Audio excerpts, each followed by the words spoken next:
Itago niyo na lamang po ko sa pangalang Carson. Itong kwentong aking ibabahagi ay nangyari sa aming pamilya nung malilit pa lamang kami. Bale, 3 kami magkakapatid at nung mga panahong nangyari ang aming karanasan ay 8 taong gulang pa lamang ako. Ang aking mga kapatid na sina Kiana at Ken ay nasa 5 taong gulang at 1 taong gulang. Dahil sa nature ng trabaho ni Papa noon ay naging NPA kami. For short, no permanent address. Kadalasan kasi ay 1 o 2 buwan lamang ay tinatagal namin sa isang lugar. Yun din ang dahilan kung bakit palipat-lipat din kami ng aming paaralang pinapasukan. Buwan ng Abril noon nang nalipat si Papa sa Mindanao. Ayaw pa sana naming sumama noon dahil nga nakapag-enroll na kami sa paaralang aming pinapasukan sa bayan kung saan kami namamalagi. Ayaw din sana ni Mama dahil kung aalis kami ay nangangahulugan lamang yun na maghahanap pa uli kami ng aming bagong matitirhan. Pero wala kaming nagawa dahil kailangan talaga at ang sabi ni Papa ay 5 buwan daw kami sa Mindanao kung kaya nagpasya na lamang kaming sumama sa kanya. Noong pagdating namin sa bayan kung saan na destino si Papa ay hindi kaagad naging maganda ang aming kutob. Kahit bata pa lamang ako ng mga sandaling yun ay alam kong may kakaiba sa mga titig ng mga tao sa aming paligid, lalong-lalo na sa aming bunsong kapatid na si Kent. Dahil hindi pa kami nakahanap ng aming mauupahang bahay ay pansamantalang kumuha kami ng bahay na matutuluyan kahit 2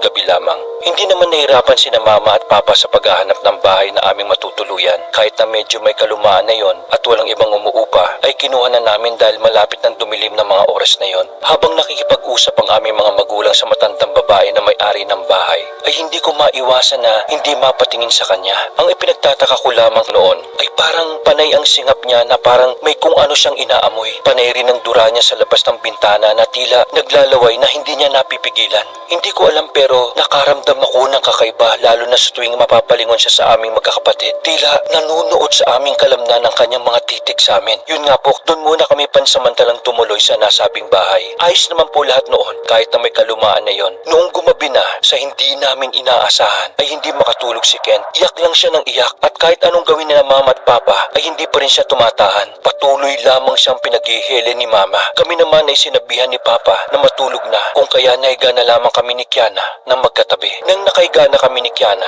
ay nagpakiramdaman na lang kami sa aming paligid. Gising pa noon sina Mama at Papa at nag-uusap habang karga-karga ni Mama si Ken at saka pinapatahan. Ilang sandali pa noon ay narinig ko na lamang si Kiana na humihilig. Batid kong tulog na siya ng mga oras na yon. Sa kabilang dako naman ay hindi ako makatulog. Pakiramdam ko ay iritable ako. Akma na sana akong tatayo noon para puntahan si Mama at sabihing hindi ako makatulog. Subalit para akong napako sa aking higaan. Narinig ko kasi ang usapan ng aking mga magulang na siyang nagpatindig ng aking mga balahibo. Mahal, may mga matang sumisilip sa bintana. Baka aswang yun. Nanginginig na wika ni Mama noon kay Papa. Ilang saglit pa nang sabihin yun ni Mama ay bigla na lamang umiyak ng malakas ang aking kapatid. Nataranta si na Mama noon kung kaya ay sinabihan sila ni Papa na mahiga na lamang sa tabi namin. Noong nasa tabi na namin si na Mama ay narinig ko ang pagmumura ni Papa. Dahil nga sa tabi ko nakahiga ang aking ina ay ramdam ko ang panginginig niya na siya ring nagbigay ng takot sa akin. Ilang sandali pa ay may narinig kaming huni ng tiktik sa paligid. Sobrang hina noon na akala mo'y nasa tabi mo lang talaga. Habang nagpapatuloy ang paghuni ng tiktik ay mas lalo kong kinakabahan. Ilang saglit pa noon ay narinig ko ang mga yabag ni Papa na patungo sa may kusina. Bantalan mo kami! Narinig kong wika ni Papa na tila nagmamadaling bumalik sa aming silid. Idinilat ko ang nakapikit kong mga mata noon at nakita kong may hawak na itak ang aking ama. Patuloy pa rin sa paghuni ang aswang at parang mas nanggigigil pa. Ilang sandali pa ang dumaan ay mas lalong bumilis ang paghuni niya at ang mas ikinatakot pa namin ni Mama ay nang marinig namin ang kalabog sa may bintana. Nang unang 2 beses na ingay ay parang mahinang palo lang, subalit ang mga sumunod ay mas lalo pang lumakas at parang sisirain talaga ang bintana. Dahil sa ingay na yon ay muling umiyak ang aking kapatid. Si Papa naman ay nakatayo sa harapan ng bintana at inihanda ang itak niya. Dahil iyak ng iyak si Kent noon, walang nagawa si Mama kundi ang tumayo at muli siyang ipaghili. Sobrang nag-aalala pa noon si Mama dahil nagsisimula raw na tumaas ang temperature ng aking kapatid. Sa sobrang takot ni Mama noon ay naiyak na siya. Si Papa naman ay nakatayo pa rin at sinimulan niya namang sigawan ng aswang. Sige, kung matapang ka talaga, pasukin mo kami at nang makasagupa kayo ng hinahawakan ko. Sigaw ni Papa na siya namang sinundan ng malakas na kalabog. Basta ko na lamang narinig si Mama noon at parang natataranta siya. Huwag mo hamunin kasi. Wika niya kay Papa. Umiling lang noon si Papa at muling sumigaw sa aswang. Pinigilan ni Mama si Papa subalit saktong nasira ang bintana. dahil ilang beses na kinalampag ito ng nilalang. Napatras noon si Mama at napasigaw na sinabayan ng palahon ng iyak ni Ken. Biglang nagkaroon ng tensyon sa loob ng bahay. Sinubukan kong tingnan si Papa noon at saka uupo sana ako sa aking pagkakahiga. Subalit para akong nagyelo dahil sa kilabot na biglang gumapang sa aking katawan. Kahit nanginginig man ay pinilit kong tingnan ng nilalang at halos hindi ako makapaniwala sa aking nakita. Isang napakaitim na nilalang na parang baboy dahil medyo mahaba ang kanyang nguso. Ang mas nakakapangilabot pa ay punong-puno siya ng balahibo at nagbabaga mga mata. Akma sanang lalapit ang aswang kina Mama, subalit mabilis ang hinarangan ni Papa ng itak na hawak niya. Patuloy lamang noon sa pag-iyak ang aking kapatid. Si Papa naman ay halatang taranta dahil sa kanyang sigaw kay Mama. "Ilayo mo rito ang ating mga anak! Tawagan mo si Tia Sonia, ang may-ari ng bahay, dali!" Kaagad naman siyang sinunod ni Mama. Pinuntahan kami ni Mama at saka ginising. Dahil gising naman ako, ay kaagad ako napatayo at halos hindi na makagalaw nang titigan ako ng aswang na nagbabaga mga mata. Ilang sandali pa ay inakay kami ni Mama para makalabas sa bahay. "Mag-iingat ka, mahal!" Lumingon pa si Mama kay Papa bago kami nakalabas sa aming bahay. Nang makalabas kami sa bahay ay narinig na lamang namin ang sigaw ni Papa. Napayak pa lalo si Mama na siya naming sinabayan ng aming mga kapatid. Tinungo namin ang bahay ni Aling Sonia na nasa tapat lamang ng bahay na aming inuupahan ng pansamantala. Pagdating namin sa bahay ng may-ari ng aming inuupahan ay kaagad na kumatok si Mama sa pintuan ng bahay nila. Ilang beses yun na sinasabayan pa niya ng pagtawag sa pangalan ng matanda. Hindi ko gaanong matandaan kung ilang beses yun, pero bigo kaming makapasok sa bahay ni Aling Sonia dahil walang katao-tao roon. "Pakatulog na siya. Naku, paano ba ito?" Pag-aalala ni Mama. Kahit paano ay tumaan na kaming magkakapatid maliban kay Ken na patuloy pa rin sa pag-iyak. Babalik na sana kami sa loob ng bahay na aming inuupahan, subalit nakita naming lumabas din sa bahay si Papa na bitbit na rin ang itak. Humahango siya papunta sa amin kung kaya ay minabuti na lamang namin na hintayin siya. Pagdating niya sa amin ay humihingal pa siya at noong kaya na niyang magsalita ay pinilit niyang magsalita. "Ang aswang na yun, kung hindi ako nagkakamali ay si Aling Sonia yun. Nakita ko kasing may suot pang kwintas yun at kahawig talaga ng kwintas na may-ari ng bahay."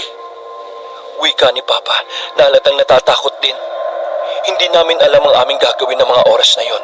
Sobrang lamig ng aking pakiramdam dahil sa takot na siyang bumabalot sa aking pagkatao ng gabing yon. Nakatingin lang ako kina Mama at Papa ng mga sandaling yon at hinihintay ang kanilang gagawin. Ilang sandali pa ay nadako ang aming tingin sa bahay na aming inuupahan dahil sa ingay na aming narinig. Noong una ay wala naman kaming nakitang nilalang at tanging huni lamang ng tiktik ang tila tinatangay ng hangin. Pero nang lumaon ay nagsiksikan na lamang kaming magpamilya nang may lumabas sa bahay na aming inuupahan. Napahawak ako sa braso ni Papa noon dahil nakatayo na sa pintuan ng bahay namin ang aswang na siyang pumasok at bumubulabog sa amin.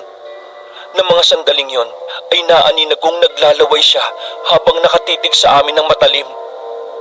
Lalo kong kinilabutan nang marinig ko ang angil niya at tinuro niya pa kami. Hindi mo makukuha ang bunso naming anak!" Galit na sigaw ni Papa noon. At doon ko lang nakitang ganun si Papa sa tanang buhay ko. At sa murang edad ko ay naintindihan kong ayaw niyang may manakit sa amin. Inihanda ni Papa ang kanyang itak at saka itinuon ang buong pansin sa mabalahibong nilalang. Kilala kita! Muling sumigaw si Papa na siya namang nagpatigil sa aswang. Ilang sandaling napako sa kinatatayuan ng aswang hanggang sa muli itong gumalaw pasulong sa kung saan kami nakatayo. Itinaas bahagya ni Papa ang braso niya na may hawak na itak at sa kanya inihanda ang kanyang sarili. "Sige, lapit! Aswang ka pala, Aling Sonia!" Sigaw ni Papa. Pakiramdam ko ng mga sandaling yon ay naihina ako sa aking salawal dahil sa takot. Si Mama naman ay karga-karga pa rin si Kent na mga sandaling yon ay nakatulog na. Samantalang si Kiana ay nasa likod ni Mama at nagtatago. "Sige, halika! Hindi ba ikaw si Aling Sonia?" Itinuro ni Papa ang kwintas na siyang suot nga ng aswang. Hinawakan naman yun ng mabalahibong nilalang at saka parang nag-aalangan lumapit kay Papa. Ang isa pang nakapagtataka ay hindi na siya nakatitig sa amin ng matalim at parang iniiwas niya ang kanyang titig sa amin. Ilang sandali pa ay nagulat kami dahil sa angil ng aswang. Inakala naming aatake siya kung kaya hinata kami ni Mama para makaatras. Subalit laking gulat namin nang tumakbo yung palayo sa amin at tuluyan nang mawala sa karimlan. Lutang kaming lahat nang pumasok kami sa bahay.